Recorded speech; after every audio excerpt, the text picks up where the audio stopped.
Cambodia works with the US. It also works with the Chinese on these issues. Do you think the US and Chinese have to work more closely together? Because to your point, this is a transnational issue that no one country can solve alone. Yes. Of course, I mean, President Xi Jinping, President Trump just met. Secretary Rubio is in Beijing talking to Foreign Minister Wang Yi to organize presidency visit to the US. These are bilateral cooperation. Both countries already have. In international realm, yes, it's going to have to be a cooperation, multinational cooperation, including the US and China. We're going to host the international conference on online scam. There will be participation from China and the US FBI. I invite the delegation from FBI to join, and Director Kash Patel, he said that he's going to send a senior delegations come to visit. These are the cooperation to tackle common issues, go well beyond geopolitics. This is for the interest of all countries. Criminal network can attack countries that they don't have alignment with political. Anything they can exploit, they exploit. They can attack both US and China at the same time for the benefit of money from scam operation or drug operation. So I see all this cooperation doesn't have to be confined within or be a hostage to an area of what we call geopolitics. Sometimes it's too overblown when we focus on the negativities. But overall, the positive relationship between even the main, China and the US has existed for a long in multiple channels. You talk about how these criminal groups are becoming more sophisticated. A UN report shows that now they're even acting like corporates, that they're using, for example, in the Southeast Asian region, some of these criminal groups, concessions within special economic zones to operate. And Cambodia has dozens of such zones. What is Cambodia doing to ensure that such zones are not being used to facilitate criminal activity? Yes, we have learned from experience from other countries. We have, I give strict instruction to our security agencies, work with local government, working with agencies in charge of the SEZ to make sure that no SEZ has been used. If any SEZ is found to be covering for criminal scam, they will be liable just to the law, just less any others. So far we don't have any evidence on those. We're very careful on this matter. So a lot of SEZ in Cambodia is a platform and the area for attract of foreign direct investment in multiple sectors. So these are the areas that keep growing, and we continue to hope to attract more investment and expansion of the business, both in the SEZ and outside the SEZ. We will be committed, and we are committed to continue to crack down on this. And we have seen the result. We will make Cambodia become an area that not easy or worth to stay for scam online.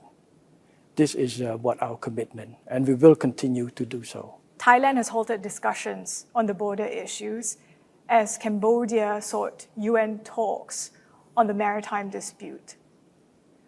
What is being done? What efforts are being made to restart border talks? I heard the Thai leadership, especially foreign ministers of Thailand, has stated that because Cambodia go to UN clause that close the door for the land boundary.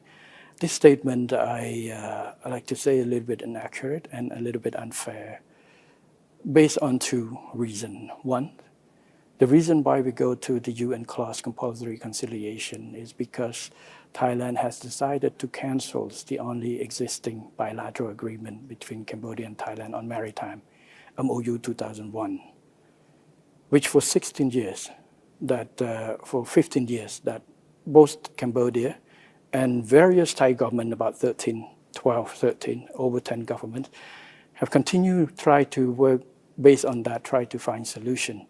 including two previous prime ministers of Thailand, Prime Minister Sita Thavisin and Prime Minister Ung Eng, during my time, that we work and try to find solution to the joint development and other areas. But unfortunately, after our warning, our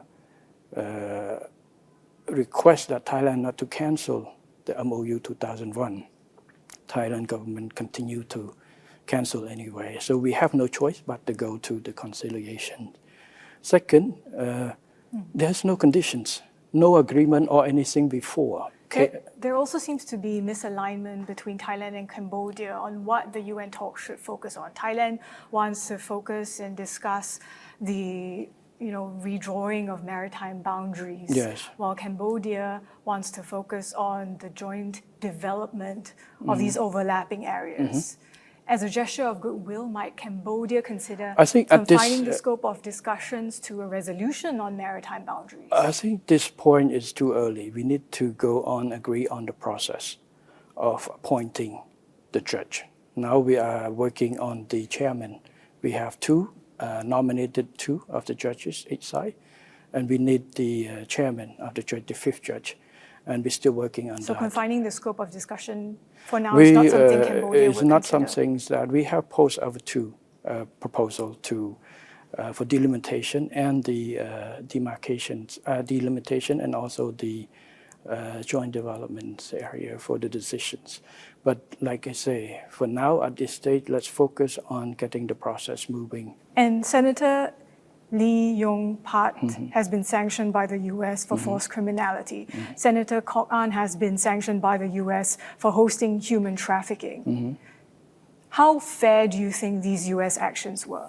I think it's a personal matter on that, and both senators have engaged legal team to fight the legal battle in order to clear their names already. You're saying that Cambodia remains committed to fighting this issue of scams. Yes. So how far is it going to go in taking action against elites that are being linked to criminal activity or scams? We have taken action against a number of officials. For example, we had removed 3-star general, 2-star general, 1-star general that found to have evidence that found to link with that. We have taken charge, even dismissed governors, police commissioners of provinces that is inactive against that type of work. So there are more investigations to go on that we are dealing with this. So would you say that the U.S. action, would you care to weigh in on whether you think it was fair action? It's a matter, we'll see the result after the court or the defense team will define. It's not me.